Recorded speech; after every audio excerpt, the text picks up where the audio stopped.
Hello friends, welcome to aspirants YouTube channel. आज हम discuss करने जा रहे हैं fundamental rights part 3 of the constitution, जो कि मेंशन है आर्टिकल 12 to 35 के अंदर। स्टार्ट करने से पहले आप लोगों से एक छोटी सी रिक्वेस्ट है, आप हमारे चैनल को सब्सक्राइब करें, अपने फ्रेंड्स के साथ शेयर करें ताकि हमारे 1000 सब्सक्राइबर पूरे हो सकें। यूट्यूब की पॉलिसी है, जब तक 1000 सब्सक्राइबर नहीं होंगे हम लाइव नहीं आ सकते। जब हम लाइव आएंगे तो आप लोगों से डायरेक्ट इंटरेक्ट होंगे, आपके डाउट्स लाइव सॉल्व किए जाएंगे। चलिए स्टार्ट करते हैं।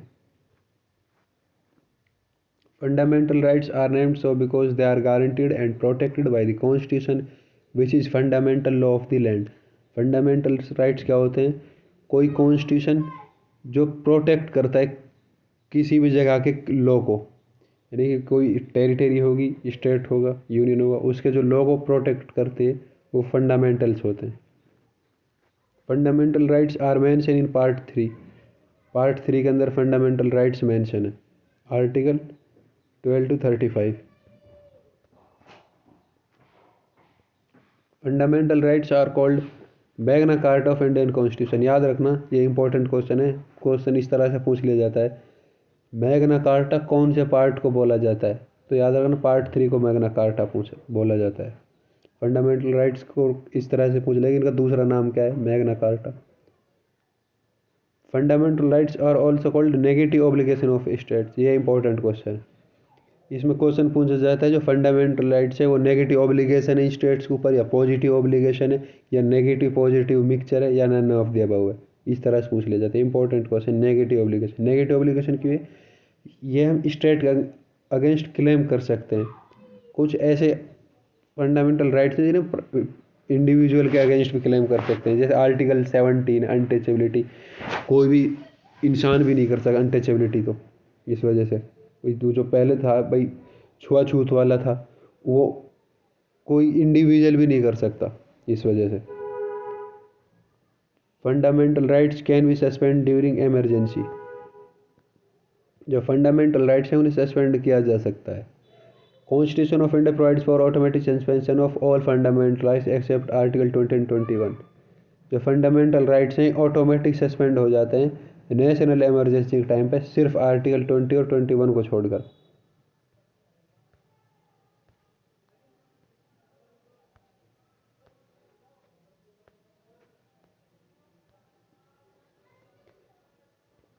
Six fundamental rights are given to Indian citizens under Article 14 to 32।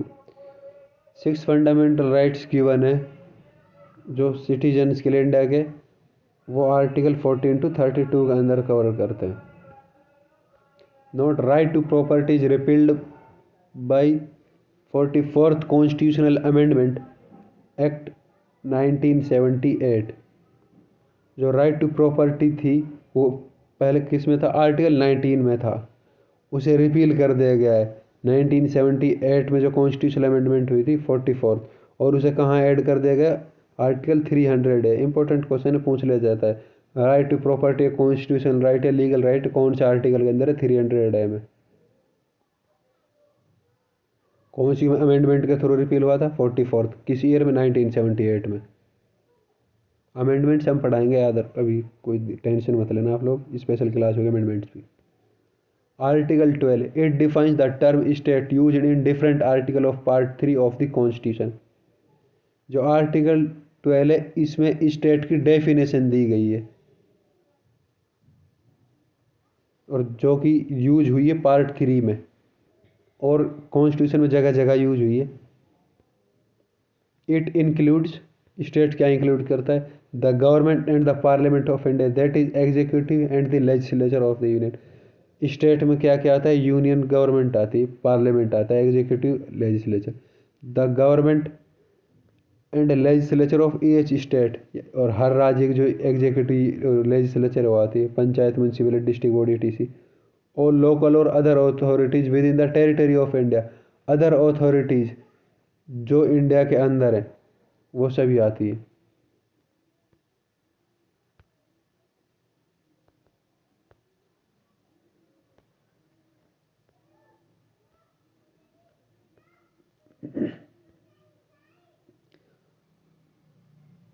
और लोकल और other authorities under the control of government, जो गवर्नमेंट कंट्रोल जितनी भी अथॉरिटीज आ रही है वह सारी स्टेट कहलाती है।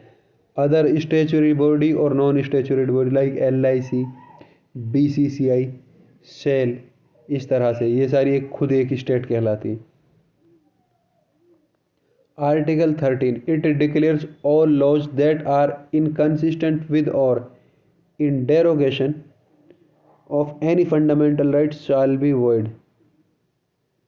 In other words, it expressly provide for the doctrine of judicial review. इसका मतलब क्या है?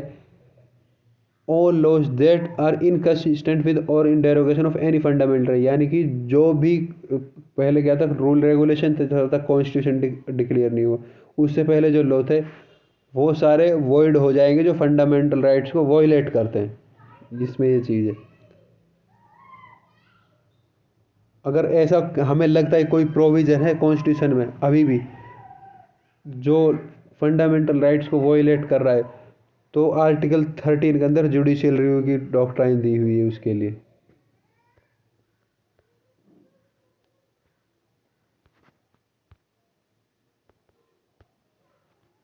जो 6 फंडामेंटल राइट्स हैं उन देखते हैं कौन कौन से हैं। Right to equality, article 14 to 18, right to freedom and personal liberty, article 19 to 22, right against exploitation, article 23 and 24, right to freedom of religion, article 25 to 28, cultural and educational rights, article 29 and 30, right to constitutional remedies। ये article 32 में ही है वैसे, लेकिन 35 include इस वजह से करते हैं कि इसमें मार्शल लॉ वगैरह भी वो काम के नहीं है हमारे। कॉन्स्टिट्यूशन रेमेडी आर्टिकल 32 के अंदर है।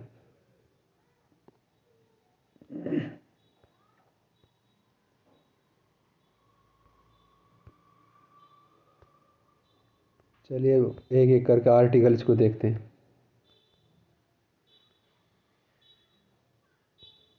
Article 14 guarantees equality before the law और equal protection of the law within the territory of India. जो आर्टिकल 14 है वो इक्वलिटी बिफोर लॉ यानी कि इक्वलिटी और इक्वल प्रोटेक्शन है, इक्वलिटी बिफोर लॉ देता है इंडिया के अंदर ही।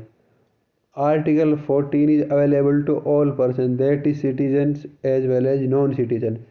जो आर्टिकल 14 है ये सभी के लिए अवेलेबल है, इंडिया के अंदर इक्वल प्रोटेक्शन और इक्वलिटी प्रोवाइड कराता है 14। और वो किन किन के लिए? Citizen as well as non citizen except enemy Indians. Enemy Indians क्या है? ये कोई इंडिया की दुश्मन कंट्री है उनके लिए, क्योंकि उनके ऊपर कोई भरोसा नहीं किया जा सकता ना, क्योंकि वो टेररिस्ट भी हो सकते हैं उसमें। The president, the governor and the ambassador are exceptions to this rule because they are not subject to judicial proceeding for the exercise and performance of the powers and duties of their office। इसके अंदर कौन कौन नहीं है equality के लिए? President, governor और ambassadors, ये नहीं है।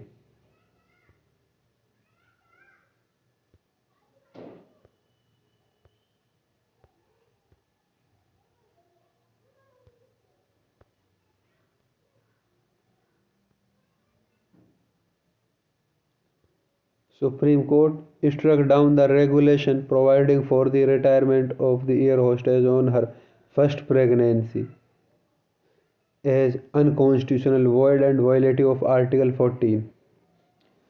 सुप्रीम कोर्ट ने एक रेगुलेशन था उसे वॉइड कर दिया था। क्यों क्या कर दिया था? क्योंकि वो वॉयलेट करती थी आर्टिकल 14 को। आर्टिकल 14 को वॉयलेट क्यों करती थी? जो एयर होस्टेज होती थी उनकी जब फर्स्ट प्रेगनेंसी होती है, जब फर्स्ट बच्चा डिलीवर्ड होता था, उन्हें रिटायर कर दिया जाता था। एक हिसाब से तो ये चीज़ गलत है, कि वो गलत है, इक्वलिटी थी। आर्टिकल 14 को वायलेट करे। इनइक्वलिटी किस वजह से थी? क्योंकि उनका राइट है वहाँ पे, प्रोटेक्ट भी करता है उन्हें। और राइट क्या है भाई? अगर उसके पास बच्चा हो गया तो वो और एयर होस्टेज है वहाँ पे जो काम कर रहे हैं, तो उनसे वो अलग कैसे होगी? तो ये तो उनके खिलाफ प्रोटेक्ट कर रहा है उन्हें कॉन्स्टिट्यूशन, तो उन्हें अनप्रोटेक्ट करता है ना वहाँ से, क्योंकि उनका जो राइट है वहाँ जॉब करने का उसे वो छीन रहे हैं, बच्चा हो रहा है इस वजह से। Having taken the air hostess in service and after having utilized service for years to terminate her service if she became pregnant। The court said this amounted to compelling the poor air hostess not to have any children. इस चीज़ से क्या हो रहा था, ये जो air hostess जो गरीब थी, जो पैसों के लिए जॉब कर रही थी, खैर आज के टाइम पे 95% पीपल पैसे के लिए जॉब करते हैं, 5% ऐसे लोग हैं जो प्रोफेशनली से इंजॉय करने के लिए जॉब करते हैं, 95% पैसे के लिए जॉब करते हैं। लेकिन इसमें से क्या था, जो गरीब एयर होस्टेज थी तो वो पैसों के लिए बच्चे नहीं करेंगे फिर, ताकि उनकी जॉब ना छूटे। तो इन सब पॉइंट्स ऑफ व्यू को देखकर तो इसे अनकॉन्स्टिट्यूशनल डिक्लेयर कर दिया था सुप्रीम कोर्ट ने। एक बहुत अच्छा मूव था सुप्रीम कोर्ट का।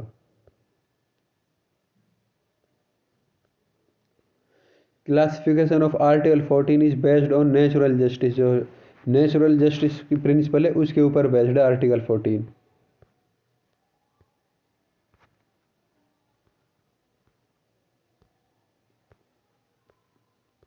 चलिए आर्टिकल 15 डिस्कस करते हैं। Article 15 is available to citizens only. याद रखना जो आर्टिकल 14 वो सभी के लिए, उसमें पर्सन मेंशन है।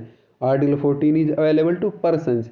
पर्सन्स में citizenship as well as non citizens सब होते हैं, लेकिन जो आर्टिकल 15 है सिर्फ सिटीजन्स के लिए अवेलेबल है। Article 15 states that the state shall not discriminate against any citizen on the ground only of religion, race, caste, sex और प्लेस ऑफ बर्थ। जो स्टेट है वो डिस्क्रिमिनेट नहीं कर सकता किसी भी सिटीजन के अगेंस्ट, किस ग्राउंड्स पे, रिलीजन, रेस, कास्ट, सेक्स और place of birth. Article 15 clause two prohibit discrimination at public place which may be in control of even a private individual, protection under article 15 clause two available against state as well as private individual. जो article 15 clause two है ये prohibit करता है discrimination public place पे, ये वो control में हो, चाहे प्राइवेट इंडिविजुअल के ही कंट्रोल में हो या गवर्नमेंट किसी भी कंट्रोल में हो, ये प्रोहिबिट करता है discrimination. Article 15 clause 3 is an enabling provision, it merely gives discrimination to the state to make provision for welfare of women and children. Article 15 clause 3 क्या बोलता है, ये इनेबल करता है, यानी कि प्रोविजन देता है पार्लियामेंट के लिए, स्टेट गवर्नमेंट के लिए, वुमेन्स के वेलफेयर के लिए, चिल्ड्रन वेलफेयर के कोई लोग बना सकते हैं। इसे हम इक्वलिटी का वायलेशन नहीं मानते। आगे देखते हैं।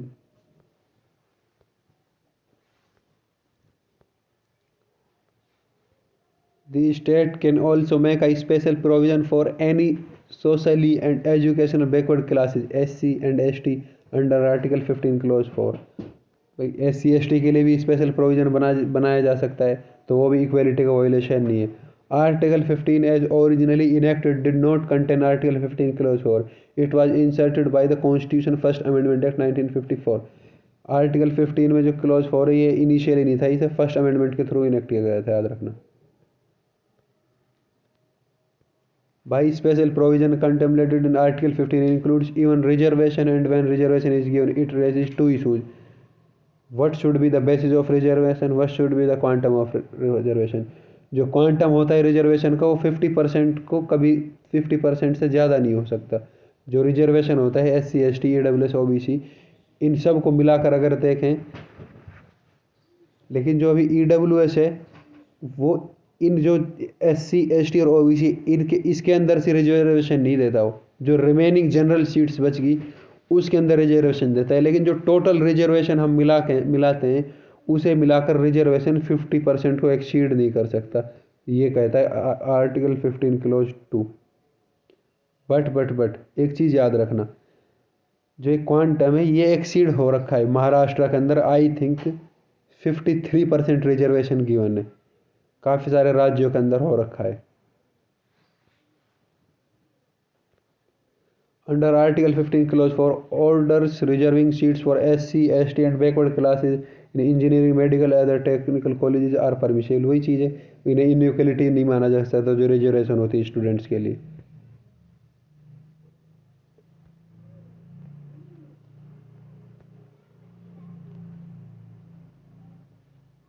एक केस हुआ था इसी पे, PA Inamdar case. It was held that government can not enforce reservation in unaided private educational institute To overcome this difficulty, Article 15 Clause 5 was added in 2005 by 95th Amendment of the Constitution.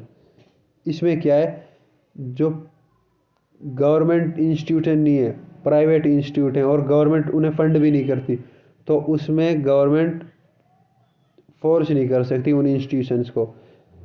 ये कब हुआ था? 95th amendment हुई थी 2005 में। उसमें article 15 में एक क्लोज ऐड हुआ था 5। इसमें क्या था? पीए इनामदार केस हुआ था, जो भी इंस्टीट्यूशन होंगे प्राइवेट इंस्टीट्यूशन, उनके अंदर रिजर्वेशन नहीं होगी, भाई ये एससी से इसके लिए इतनी सीटें रिजर्व नहीं, ये एसटी से इसके लिए इतनी, ये ओबीसी से इसके लिए इतनी, ये सब चीज़ें उसमें मैटर नहीं करती। अगर कोई प्राइवेट इंस्टीट्यूशन देना चाहे तो दे सकता है अपने बिहाफ पर, लेकिन गवर्नमेंट उन्हें फोर्स नहीं कर सकती आप ये प्रोविज़न रखो।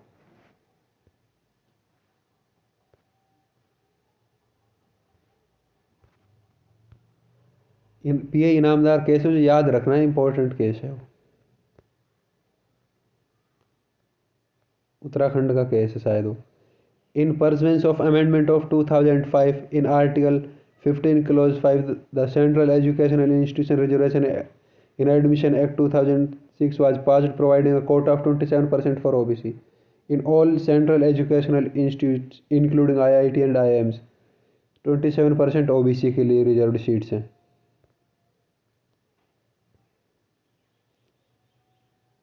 But it has put a radar saying that if the determination of OBC made with reference to caste, it shall exclude the creamy layer. It was of the view that reservation of 27% of seats for OBC was legal। इसमें कहते हैं जो 27% जो seats हैं OBC के लिए, इसमें एक प्रोविज़न बना दिया था क्रीमी लेयर का। क्रीमी लेयर में क्या था? पहले क्या था? जिनकी 8 लाख से ज़्यादा इनकम होगी OBC कैटेगरी के अंदर जो फॉल करते हैं, उन्हें क्रीमी लेयर में ऐड कर दिया जाएगा, लेकिन उन्हें क्रीमी लेयर बोल दिया जाएगा OBC का, उनके लिए ये रिजर्वेशन नहीं है। लेकिन अब वो जो क्रीमी लेयर की जो इक्वेशन है 8 लाख की वजह से बढ़ाकर 12 लाख कर दिया है।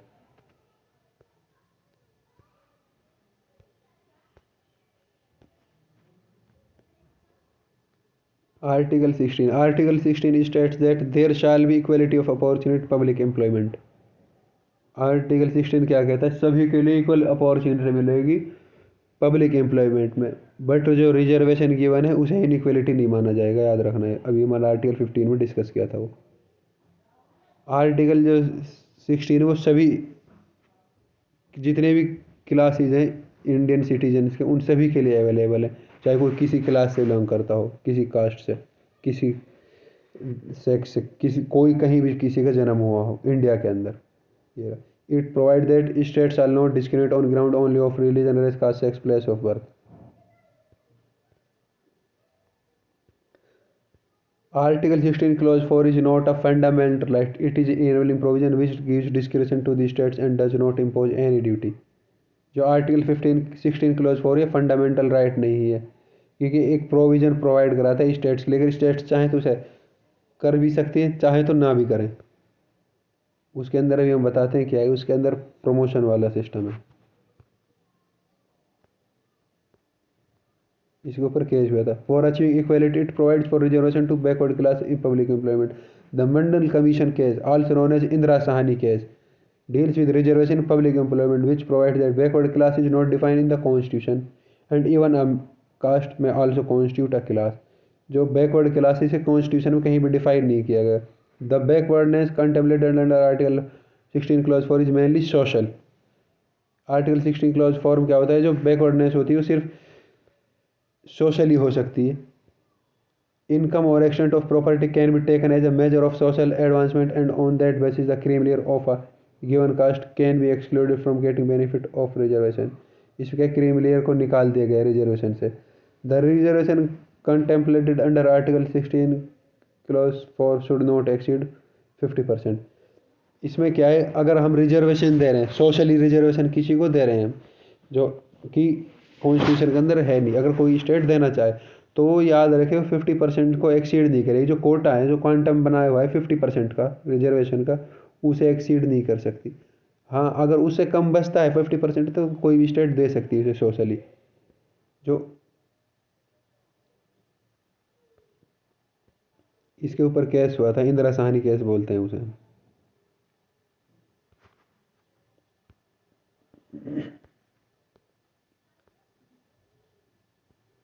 There should be no reservation in promotion.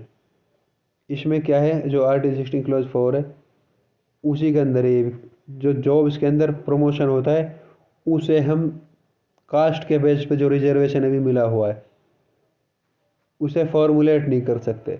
ये ऐसा ना हो कि रिजर्वेशन भी तुम्हें कास्ट के बेस पे मिले, नहीं। जो रिजर्वेशन है, जो प्रमोशन है वो रिजर्वेशन के बेस पे नहीं मिल सकता। क्यों नहीं मिल सकता? क्योंकि यहाँ पे देखते हैं मेरिट। आपने एक बार जॉब ले ली, अब आप अपनी मेरिट के बेस पे प्रमोट हो गए, क्योंकि अगर आपके पास स्किल है आगे पहुँचने की तो पहुँचोगे। क्योंकि इस तरह से नहीं भाई, आपकी जो एलिजिबिलिटी है उससे आप कांस्टेबल बन गए। मान लो एग्जांपल के तौर पर हम दिल्ली पुलिस ले लेते हैं, एक ओबीसी वाले, एक एससी वाले, एक जनरल वाला, तीनों बन गए कांस्टेबल, लेकिन यहाँ बने रिजर्वेशन से। लेकिन अब आगे जब प्रमोट होंगे तो जो एसआई बनने लायक होगा उसके लिए जो तीनों होंगे तीनों इक्वल होंगे। उसमें ये नहीं होगा भाई जो एससी वाला है उसके लिए रिजर्वेशन होगा, जो एसटी वाला है उसके लिए अलग होगा, ओबीसी वाला अलग होगा, जनरल वाला नहीं। रिजर्वेशन नहीं है प्रमोशन के अंदर। वो जो इंदिरा साहनी वाला केस हुआ था इसी के ऊपर ही। Parliament by 77th amendment 1995 provide that there will be reservation promotion for SC and ST. जो 77th कॉन्स्टिट्यूशनल अमेंडमेंट हुआ था 1995 में, इसने एससी और एसटी के लिए सिर्फ रिजर्वेशन प्रोवाइड की थी प्रमोशन में, जो आज भी चल रही है। लेकिन ओबीसी के लिए प्रमोशन में नहीं है। ये पहले एससी के लिए भी नहीं थी, जैसे मैं ऊपर डिस्कस कर रहा था, वो एससी एसटी के लिए भी नहीं थी। लेकिन जो 1995 में जो अमेंडमेंट हुई थी 77, इसने एससी एसटी के लिए प्रमोशन में रिजर्वेशन कर दी। Indira Sahani versus Union of India in 1993 Supreme Court 1477th case, the majority had ruled that operation of carry forward rule should not result in breach of 50% rule। यानी कि जो reservation quota है वो 50% को breach नहीं कर सकता, but आज के टाइम पे कर रहा है। काफ़ी सारी स्टेट्स उसका एग्जांपल मैंने महाराष्ट्र का दिया था आप लोगों। Article 17 is available to all persons against state and private individual. जो आर्टिकल 17 है मैं बोल रहा था वो स्टेट और प्राइवेट इंडिविजुअल का अगेंस्ट क्लेम किया जा सकता है। मैंने शुरू करने से पहले बताया था आप लोगों को, जब आर्टिकल 14 पढ़ रहा था मैं। It abolishes untouchability in all forms inclusion of this provision in the constitution shows the importance attached by the Constitutional Assembly towards education of this evil। यानी कि जो आर्टिकल 17 है ये अनटचेबिलिटी के अगेंस्ट प्रोटेक्शन प्रोवाइड करता है, जो पहले चलती थी किसी स्पेसिफिक क्लास के अगेंस्ट चलती थी, जैसे दलितों के अगेंस्ट था। इस वजह से untouchability here refers to social disability imposed on certain persons due to their caste, so in that case it refers to historical discrimination। so historical discrimination दलित के अगेंस्ट चला है उसको ख़त्म करने के लिए था। To punish untouchability there is protection of civil rights act 1995। SC/ST act जिसे हम बोलते हैं वो यही है। इसके अंदर काफ़ी सारी पनिशमेंट है। ये किस किस को प्रिवेंट करता है? Preventing any person from entering an place of public worship और from worship in such place, insulting a member of SC/ST, preaching untouchability directly और indirectly, justifying untouchability on historic philosophical religion. यानी कोई justify करने के लिए बैठ जाए religious के बेस पे, जैसे मनु स्मृति में जो अनटचेबिलिटी वो सही ठहराई गई थी। इस तरह से denying access to any shop, कोई अपने शॉप में आने से मना कर दे, रेस्टोरेंट या होटल में आने से और पब्लिक प्लेस में आने से मना कर दे। Refusing admission to hospital, hospital में एडमिशन लेने से मना कर दे। रिफ्यूजिंग टू सेल गुड्स और रेंडर सर्विसेज, यानी कुछ बेचने से मना कर दे। हाँ वैसे मेरे पास राइट है, मैं किसी को मना कर सकता हूँ भाई मैं आपके लिए चीज़ नहीं बेचूंगा, लेकिन आप तब मना करो मैं स्पेसिफिकली इस कास्ट से हूँ या इस रिलीजन से हूँ, वो नहीं हो सकता। या हॉस्पिटल में आने से उस चीज़ से मना कर दिया जाए, होटल में आने से मना कर दे, तब नहीं हो सकता।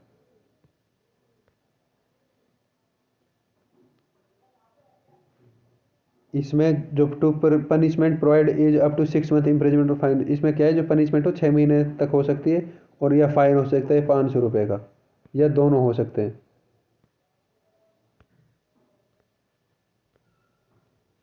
चलिए आर्टिकल 18 पढ़ते हैं। Article 18 abolish titles and provides. जो आर्टिकल 18 वो एबोलिश करता है टाइटल्स को। जैसे चौधरी हुआ, पहले दिए हुए थे टाइटल्स अंग्रेजों ने जो दिए थे वो सारे वॉयलेट हो गए। State is prohibited to confer title on any citizen और फॉरनर। स्टेट प्रोहिबिट करता है कोई फॉरनर इंडियन के लिए टाइटल नहीं। जैसे याद रखना, फादर ऑफ द जो नेशन है वो महात्मा गांधी, लेकिन उन्हें टाइटल नहीं दिया गया फादर ऑफ नेशन का, क्योंकि एक आरटीआई लगाई थी केरला में, एक छः छः साल की नहीं 9 साल की लड़की थी वो, उसने फादर ऑफ द नेशन जो टाइटल है वो अंग्रेजों ने दिया था बापू का उन्हें, इस वजह से फादर ऑफ द नेशन हम बोलते हैं। लेकिन उन्हें आज भी बापू बोला जाता है। क्यों बोला जाता है? ये किसने दिया? क्योंकि अबोलिश करता है article 18।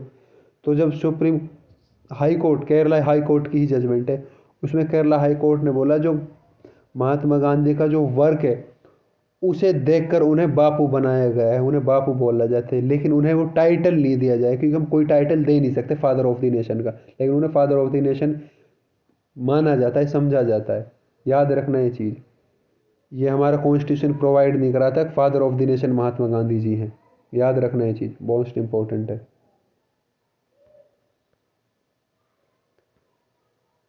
It does not prohibit conferring of any military और एकेडमिक डिस्टिंक्शन। इसमें एक चीज़ और है, ये प्रोहिबिट नहीं कर सकता, जैसे वीर चक्र किसी को मिला है, शौर्य चक्र मिला है, या कोई भी चक्र मिला है, भारत रत्न मिला है, कोई भी अवार्ड जो इंडिया ने दिया है अपने लोगों के लिए, उन्हें एबॉलिश नहीं कर सकता। जैसे हम बोलते हैं भाई वो उसे वो मिला है वीर चक्र सोमनाथ, ये वो इस तरह से अलग अलग होते हैं।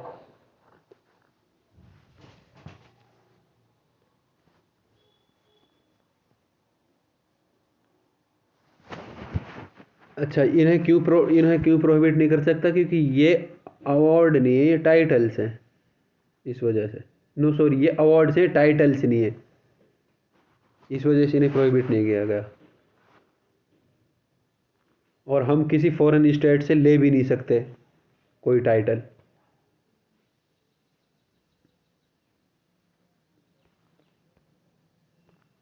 आर्टिकल 19 डिस्कस करते हैं।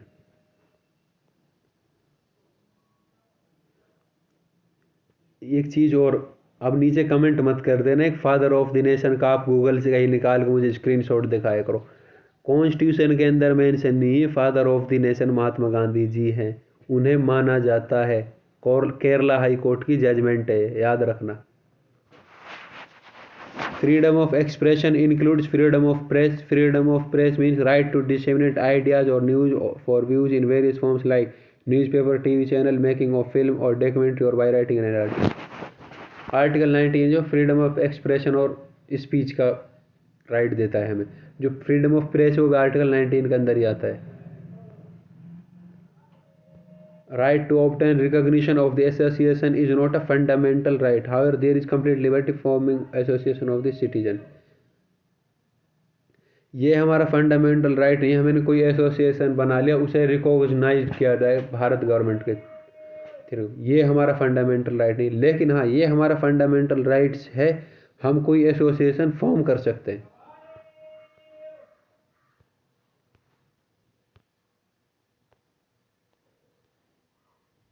राइट टू फ्रीडम आर्टिकल 19, इसमें डिस्कस करते हैं इसमें क्या क्या है। आर्टिकल 19 का फिर 6 fundamental freedoms on citizens. Freedom to speech and expression, freedom to assemble peacefully without arms, हमें असेंबल करने की, जैसे हम वो बोलते हैं विरोध करना, without arms.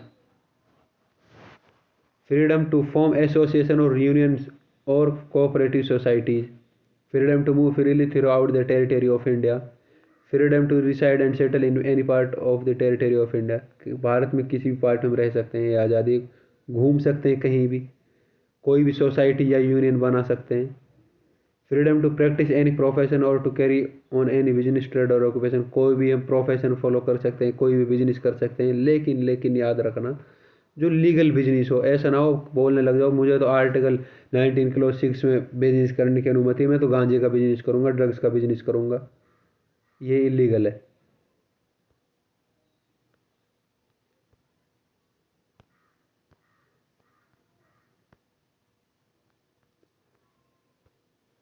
The state can impose restrictions on the freedom of speech and expression in the interest of the sovereignty and integrity of India.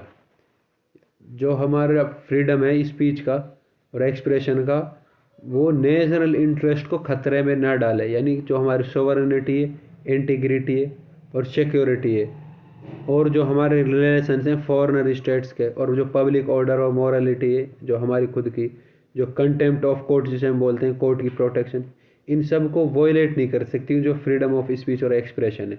इन सब को ध्यान में रखते हुए हम अपना कोई भी व्यू रख सकते हैं, क्योंकि ये एक ऑफेंस है।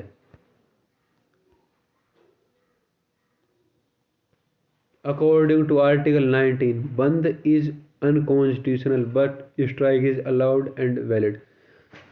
जैसे हम बहुत बार सुनते हैं भारत बंद, ये हमारा कॉन्स्टिट्यूशनल राइट नहीं है, ये अनकॉन्स्टिट्यूशनल है, बट स्ट्राइक जो है वो अलाउड है, वैलिड है, वो याद रखना। बट हम फिर भी सुनते हैं भारत बंद, भी किसान आंदोलनों में बहुत सुनने को मिला था भारत बंद भारत बंद। वो जनरली एक टर्म चली आ रही है भारत बंद, वो भारत बंद था नहीं, वो स्ट्राइक थी, उसे स्ट्राइक ही बोलते हैं। एक जनरल जो स्ट्राइक है, लोग क्या है भाई, अनपढ़ भी हैं अभी, उनके समझ भी नहीं आएगा स्ट्राइक क्या है, तो इस वजह से भारत बंद उनके समझ में आ जाएगा भारत बंद क्या है, इस वजह से भारत बंद का नारा दिया जाता है उस चीज़ में।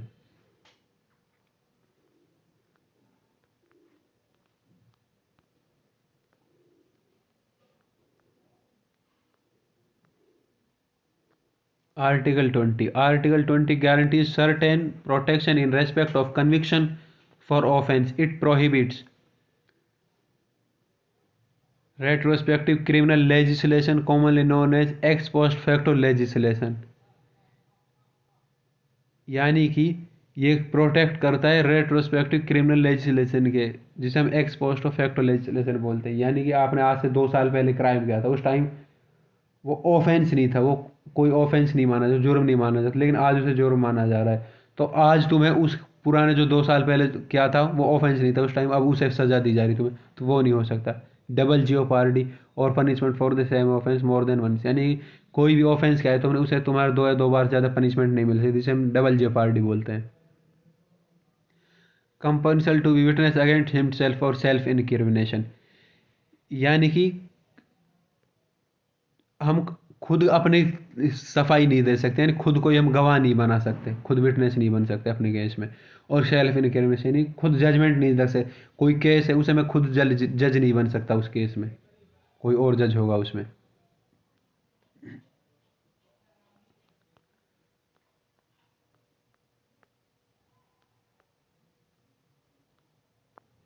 Article 21 protection of life and personal liberty.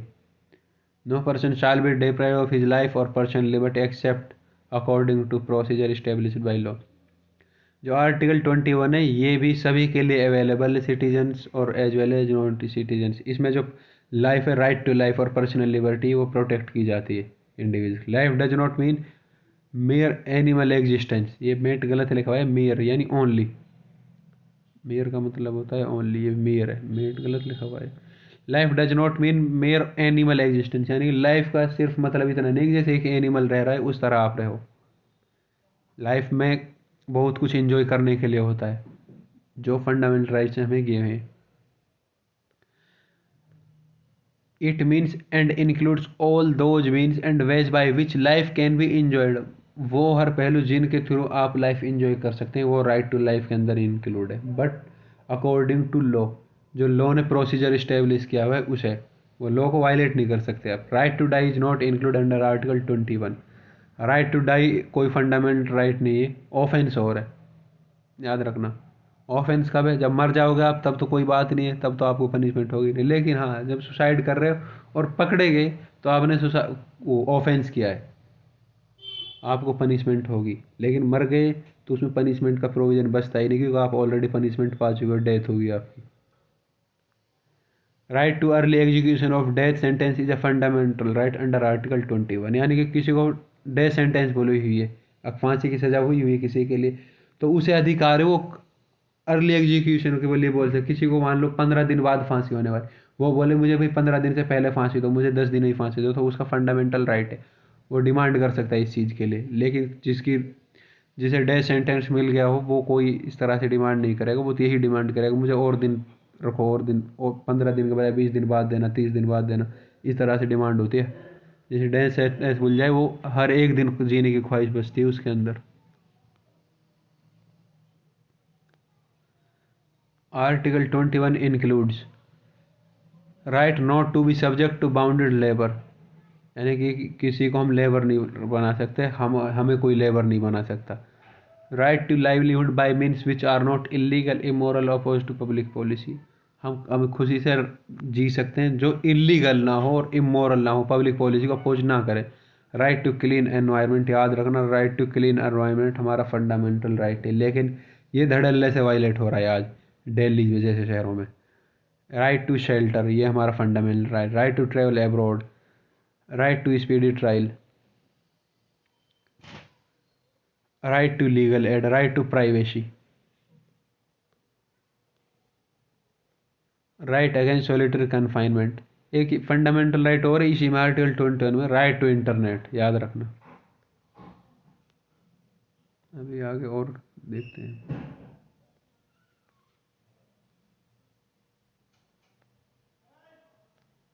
Right against bar fetters, right against delay execution, right against custodial violence, right to education,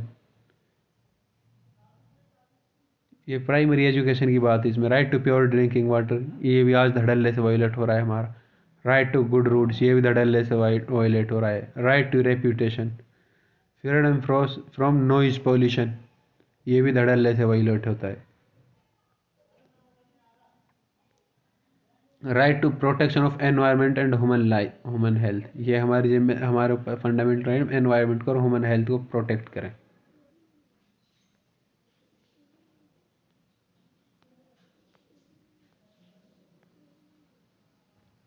In re-noise pollution case, it was held that freedom from noise pollution is a part of the right to life under Article 21 of the Constitution. ये एक री noise pollution case होता है जिसमें right to pollution noise pollution को declare किया, मतलब fundamental right माना गया था आर्टिकल 21 के अंदर।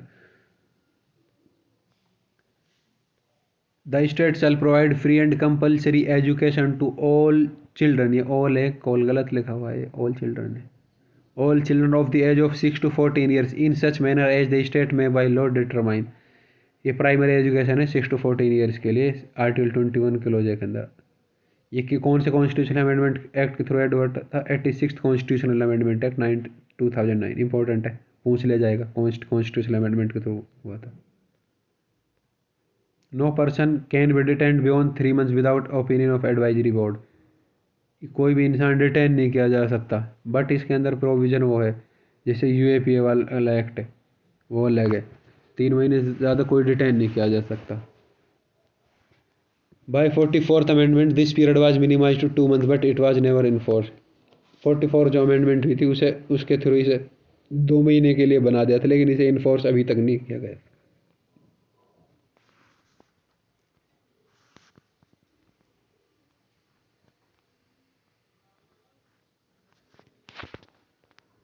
Article 22 provides to a person arrest detained by police the following right, जो जिसे पुलिस अरेस्ट करती है डिटेन करती है उसके लिए क्या क्या राइट्स हैं उस पर्सन के लिए। Right to be produce before magistrate within 24 of hours his arrest, यानी जिसे पुलिस ने अरेस्ट किया है उसे 24 घंटे के अंदर अंदर मैजिस्ट्रेट के सामने पेश किया करना पड़ेगा।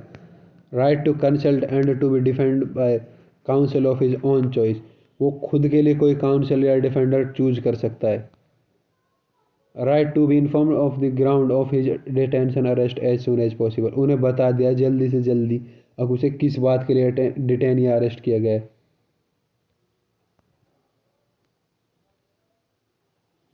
Right not be detained beyond 24 hours without the order of the magistrate, जब तक मैजिस्ट्रेट ऑर्डर ना कर दे तो 24 घंटे से ज़्यादा उन्हें डिटेन नहीं किया जा सकता। The protection of article 22 is not available to an alien enemy and a person detained and arrested under preventive detention laws, जो एलियन इनेमी होते हैं और जो मैंने भी ऊपर डिस्कस किया था यूएपी, वो इसमें अवेलेबल नहीं होता इनमें। The protection of Article 22 is not available to an alien enemy and a person detained under UAPA, preventive detention law आता है, जो उसके अंदर UAPA आता है, ये अफसपा वगैरह टाडा पोडा ये सब उसी में आते हैं, तो उनके लिए अवेलेबल नहीं है।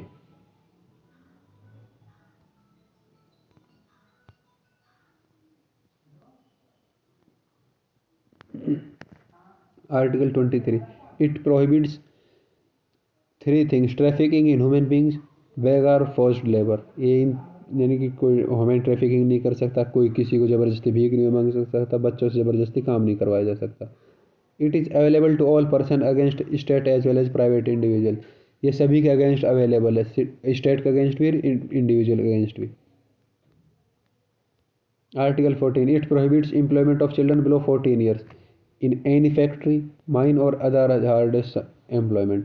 यानी कि किसी फैक्ट्री में, किसी माइन में, किसी हजार एम्प्लॉयमेंट जहाँ जान का खतरा हो, किसी बच्चे को जो 14 साल से कम है उन्हें फोर्स नहीं किया जा सकता, प्रोहिबिट करता है वहाँ पे जॉब करने से। लेकिन हाँ, कोई किसी चाय की टपली पे अपने बूढ़े माँ बाप के लिए कोई काम करता है, उन्हें वहाँ पे प्रोहिबिट नहीं करता है।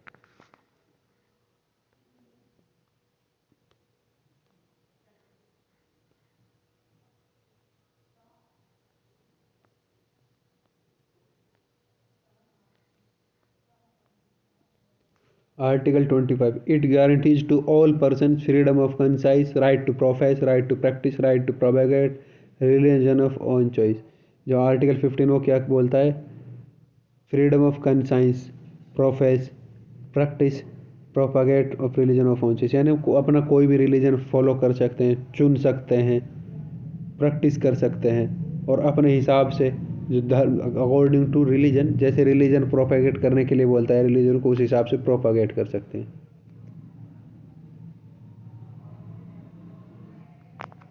Hair conscience refers to inner feelings, profess means external. यानी जो कंसाइंस है इनर फीलिंग्स होती हैं रिलीजन के लिए।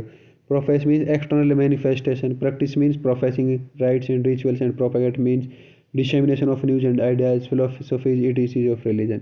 वो सेम चीज़ हम डिस्कस कर चुके हैं।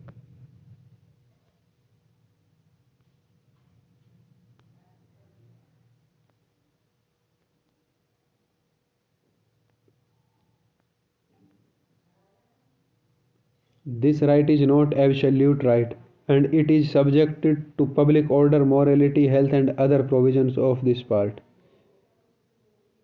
ये जो राइट है एब्सोल्यूट नहीं है, पब्लिक ऑर्डर और मॉरलिटी को ध्यान में रखते हुए है।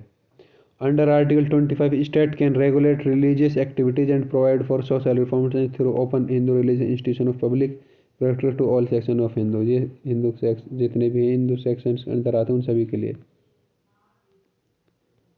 State can regulate article 25 clause two economic, financial, political और अदर सेक्युलर एक्टिविटीज़।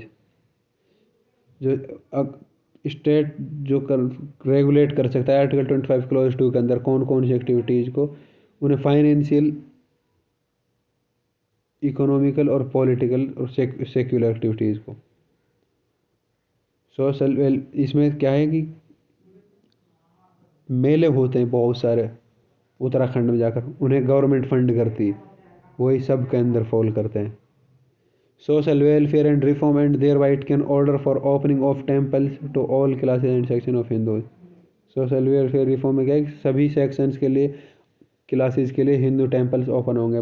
बट अभी भी बहुत जगह हमने देखा है ये अभी भी डिस्क्रिमिनेट किया जाता है, वुमेन के अगेंस्ट किया जाता है, दलितों के अगेंस्ट किया जाता है, क्योंकि वो सोसाइटी के एक पार्ट बने हुए हैं। अभी वो धीरे धीरे एलिमिनेट हो जाएंगी सारी चीज़ें, टाइम लगता है हर चीज़ में।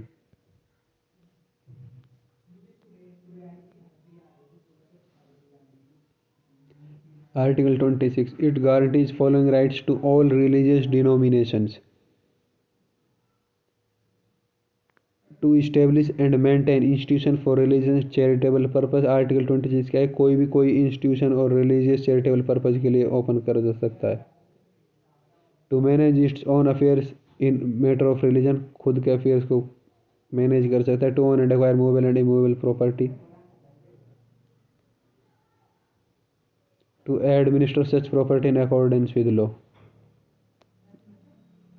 Article 27 the state shall not compel any person to pay any taxes which shall be used to promote or maintain any particular religion।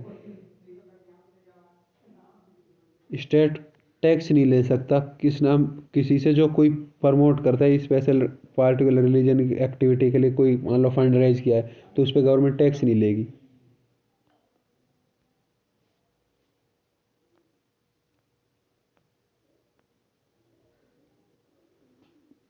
Article 20. No religious instruction shall be provided in any educational institution wholly funded by the state. जो जो institution जो completely government fund करती है जिसे उसमें कोई भी religious instruction नहीं दी जाएंगी. Article 29. It is aim to safeguard the cultural rights of the minorities. ये कल्चरल राइट्स को प्रोटेक्ट करता है माइनॉरिटीज को. If a section of the citizens possess a distinct language script और culture then such citizen shall have the right to conserve it. किसी की कोई language है कल्चर है उसे प्रोटेक्ट करने का राइट है सिटीजन्स के पास. The language script and culture can be effectively conserve through educational institution. इन्हें किस तरह से प्रोटेक्ट किया जा सकता है. कोई एजुकेशनल इंस्टीट्यूशंस माइनॉरिटी इंस्टीट्यूशंस खोल दिया जाए. जैसे दिल्ली यूनिवर्सिटी के अंदर खुला हुआ है खालसा कॉलेज है दिल्ली यूनिवर्सिटी के अंदर. सर स्टीफन्स कॉलेज है जामिया यूनिवर्सिटी है. इस तरह से माइनॉरिटीज इंस्टीट्यूशंस हैं. दलितों के लिए दिल्ली में अम्बेडकर यूनिवर्सिटी है.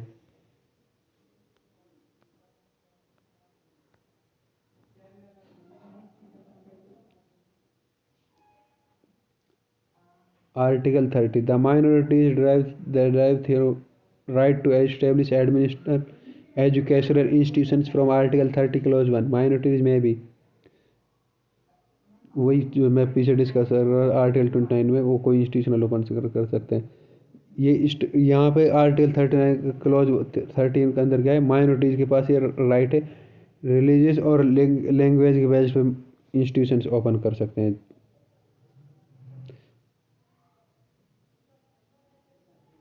और माइनॉरिटीज़ किस बेस पे हो सकती हैं रिलीजियस पे और लैंग्वेज पे. इसके अलावा और कोई प्रोविज़न नहीं है माइनॉरिटीज़ को डिस्क्राइब करने के लिए.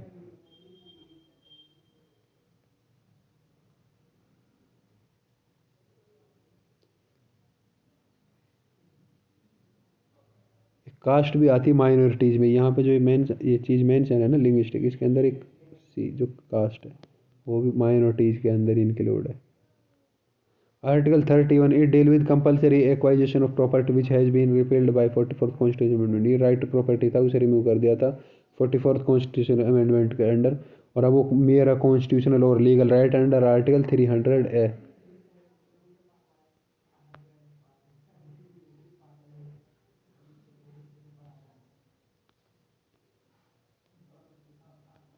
Article 32. A constitutional remedies. It provide an adequate safeguard against violation by the executive or the legislature. ये हमें प्रोटेक्ट करता है एग्जीक्यूटिव और लेजिस्लेचर के against. Doctor Bhimrao Ambedkar said article 32 is the heart and soul of the constitution. ये question आता है heart and soul of the constitution क्या है. ऑप्शन दे देंगे फंडामेंटल राइट्स में जैसे फंडामेंटल राइट्स उठा दिया कॉन्स्टिट्यूशनल रेमेडीज या प्रेम्बल उठा दिया. इस तरह से ऑप्शन में दे देंगे कि भाई ये है. तो याद रखना जो कॉन्स्टिट्यूशनल रेमेडीज है article 30 heart and soul of the constitution है. The power is given to supreme court by article 32 is only for the information of fundamental rights. ये फंडामेंटल राइट्स इन्फोर्स करने के लिए जो पावर आर्टिकल 32 में और जो ये पावर हाई कोर्ट के लिए दी गई है वो आर्टिकल 226 के अंदर. याद रखना ये सेम पावर जो 32 सुप्रीम कोर्ट के पास ही कौन से आर्टिकल में हाई कोर्ट के पास ही 226 में.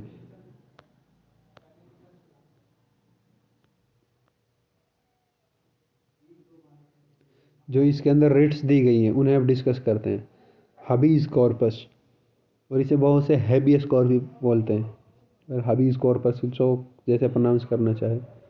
इसका मतलब होता है हैव योर ओन बॉडी. ये कई बार लीगल मैगजीन में पूछ लिया जाता है इसका मतलब क्या है. तो हैबियस कॉर्पस का मतलब या हबीज कॉर्पस का मतलब क्या होता है have your own body. It means a demand to produce the body. The issuance of the writ means an order to detaining authority or person to physically present before the court the detained person and show the cause of detention so that the court can determine its legality or otherwise. If found illegal, the detained person is set free. यानी किसी को illegal तरीके से arrest किया हुआ है detain किया हुआ है तो उसके लिए उसके पास जो राइट है वो हबीज कॉर्पस की रेमेडी है उसकी बॉडी को प्रोड्यूस किया जाए या रिलीज किया जाए फ्री किया जाए.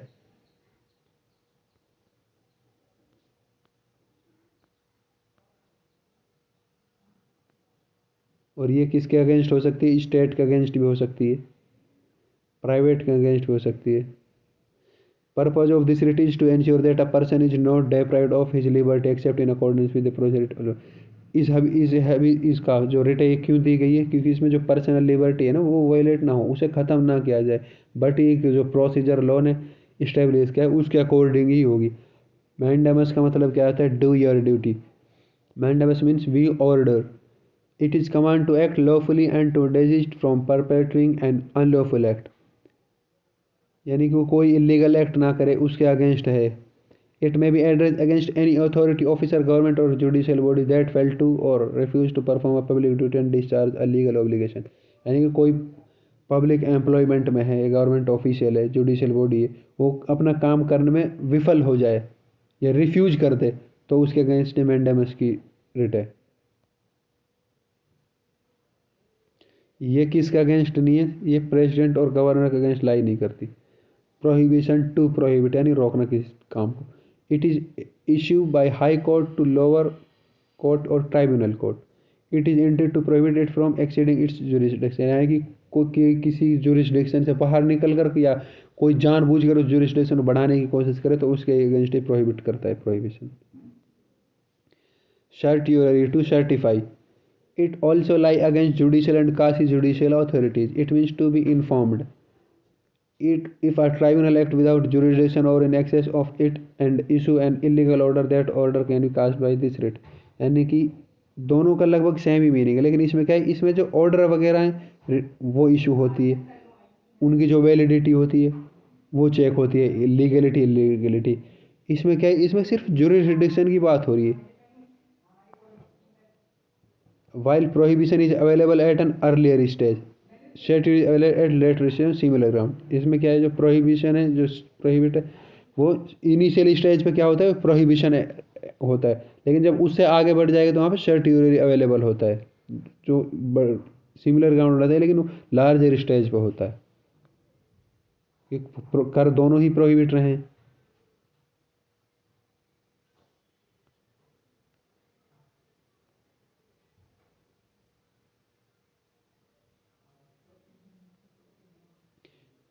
Quo warranto, what is your authority? It is a question asking with what authority or warrant. It clarifies in public interest the legal position in regard to claim of a person to hold a public office।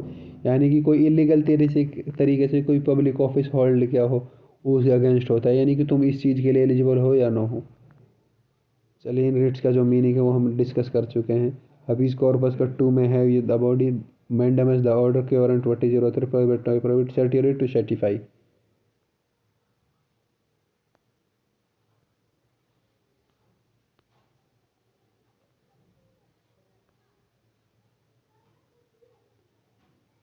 Article 33 provides an exception to the fundamental rights. There are certain arms of the executive where freedom has to be controlled। Article 33 वो एक fundamental right में एक exception provide कराता है जहाँ एक freedom control की जाती है, जिसके अंदर अलग अलग ये जनरली मार्शल लॉ हैं यहाँ से आगे सारे। आर्टिकल 43 में क्या है, सॉरी 34 में क्या है, contemplates a situation where martial law has been declared in a particular part of the country. Example AFSPA जो नागालैंड में।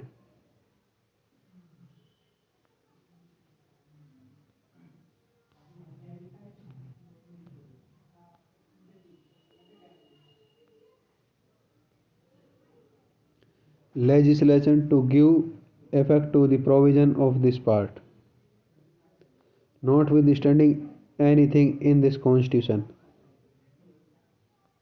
इसे डिस्कस करते हैं। Parliament shall have and the legislature of a state shall not have a power to make laws with respect to any of the matter which under clause 3 of article 16,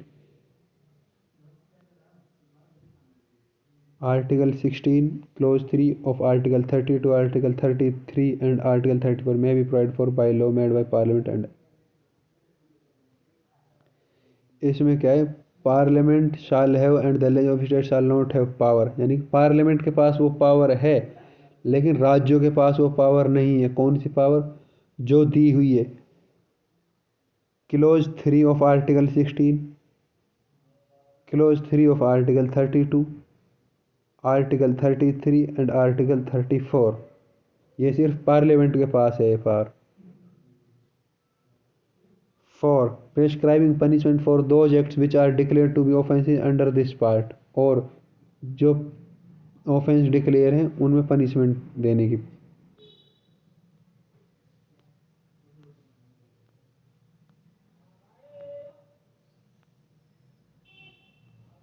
And Parliament shall as soon as may be after the commencement of this constitution make laws for prescribing punishment for the act referred to in sub clause 2, यानी parliament के पास power.